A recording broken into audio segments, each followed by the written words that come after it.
Hey guys, welcome back to my channel and welcome back to my kitchen. So if you did not see part 1 of this video, then make sure you check it out. I will link it below. In part 1 I showed you guys how to make Trini style bulldog, because the bulldog is the base for the fish cakes, which is what I'll be making in this video. So like I said, go and refer to that one if you want to know how we get to this point. So basically this is the bulldog. And I'm going to be adding in some green onions. Not too much because we actually don't have a lot of saltfish in here. I should have left more out, but I didn't. So we are working with what we got. And we're going to add some seasoning. So like I also said in that video, when it comes to seasoning, I just kind of shake until the ancestors tell me to stop. I just kind of go for taste. So if you want to follow this recipe, just kind of try to count how many shakes I do, because I really don't know. I just kind of shake it until I feel like it's enough. So we're going to be using some garlic powder. The fish that we're using is this Salted Pollock, you know, aka saltfish. That's what I grew up calling it. Okay, so we did the garlic powder. We're going to do some paprika now. Shake it, shake it, shake it until you feel like you don't want to shake no more.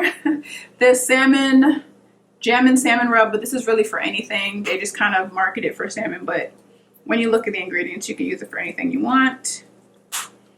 Next, we're going to go for this 21 Salute seasoning.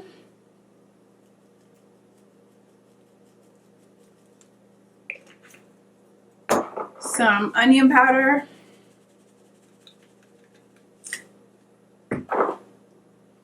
And some black peppercorns. I got a little bit of Scotch Bonnet left. I'm going to put this in here. Ooh, that's actually much more than I thought I had. I'm going to taste it too before I add the other ingredients, because we're going to fry this up. But I need to taste it to make sure that it is seasoned well.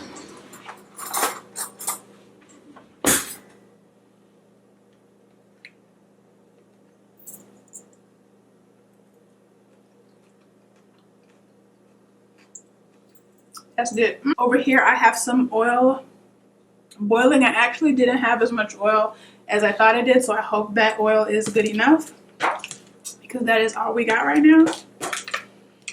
Okay, so we've got that mixture in there. Next I'm going to, I don't know if I need this whole egg. I'm going to pour some egg in here. We're going to just stick with that for now, because we're going to also be adding some flour. So that was one egg, and I guess I put maybe like half of it in there.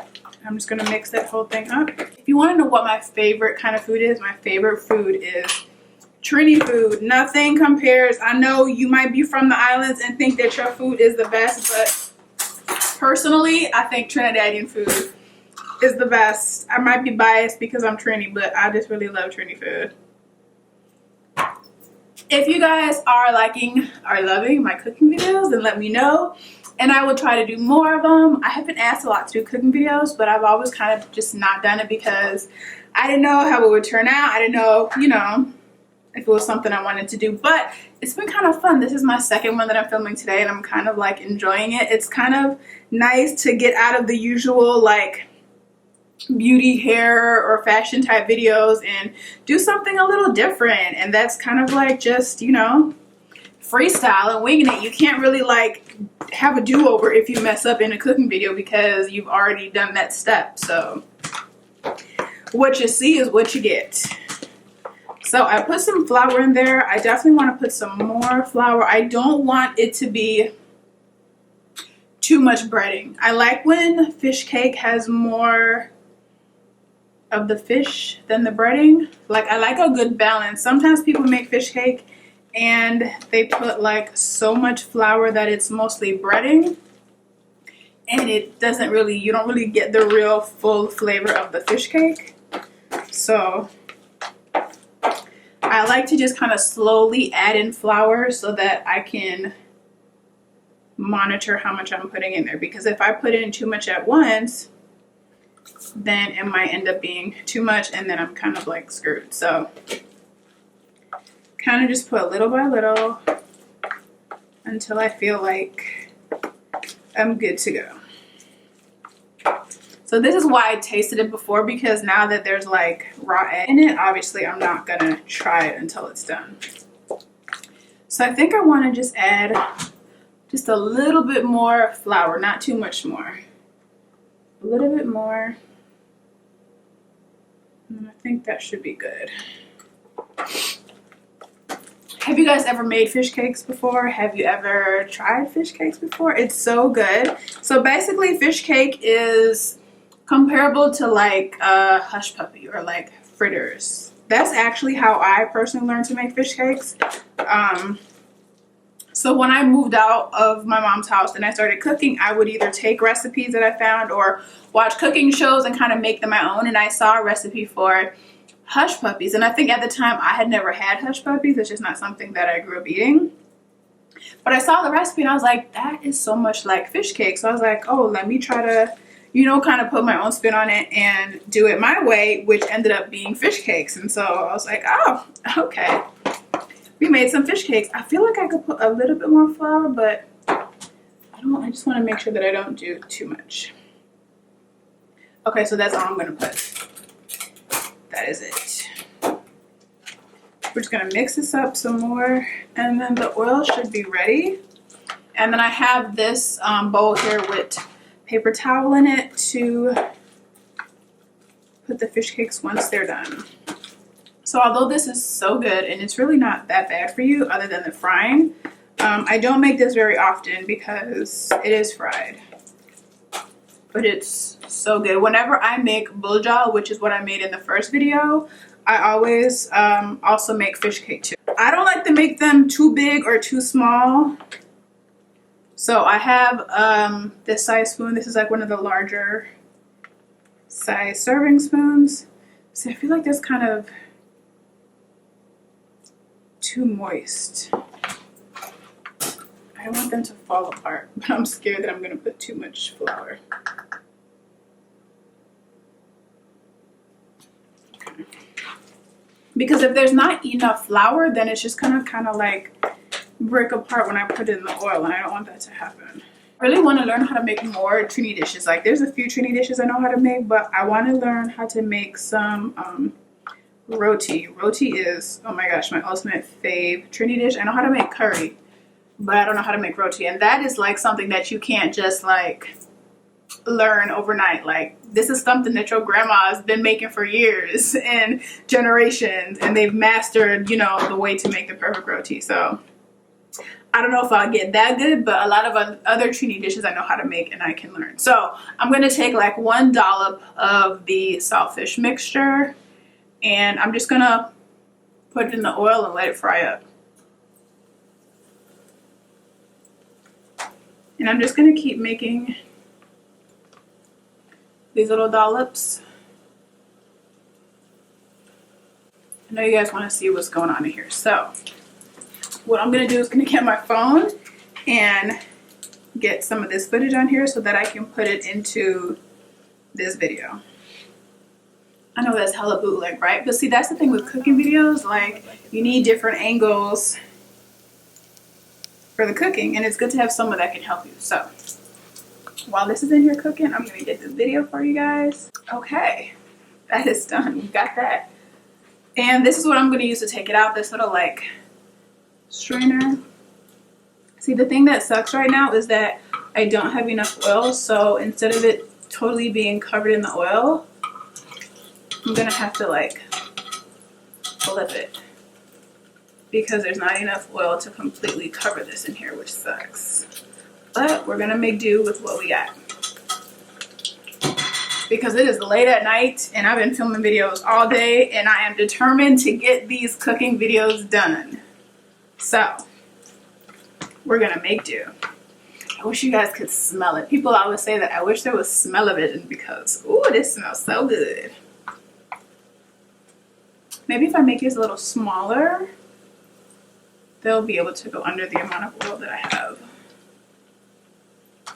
Let me know what else you guys want to see me make. But on my Instagram, I do show a lot of cooking that I do. I have a highlight of like different things that I've cooked. So let me know if you guys want to see anything specific that you have seen me make, because it's kind of fun. I'm having fun making these cooking videos. Ooh, I think this one is done. This is the first one. Look, can you see that? Let me put it a little closer for you. Nice and golden brown. I'm gonna let that cool off.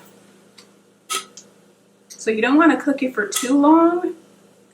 You just want to cook it until it's a nice golden brown.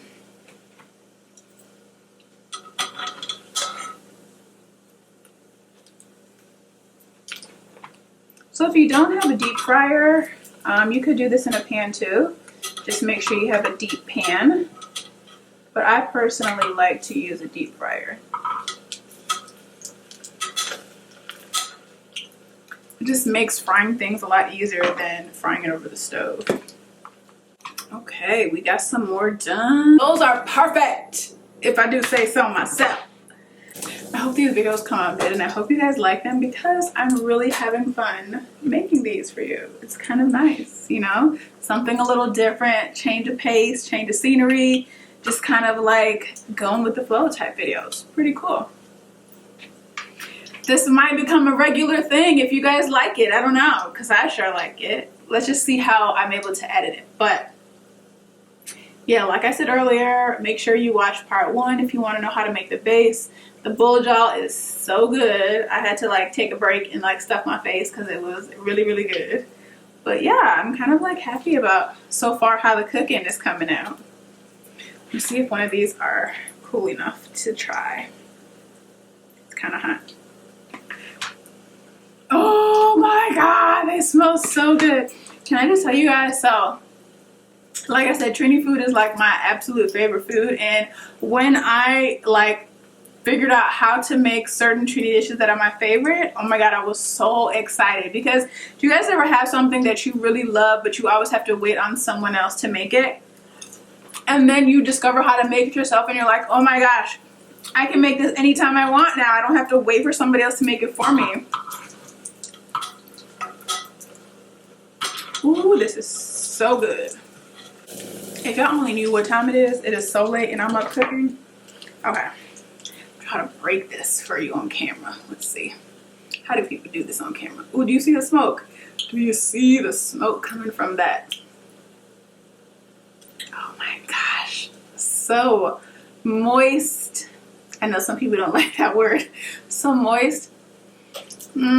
Smells so good, perfectly cooked, not too much breading, not too much fish, just like a nice balance.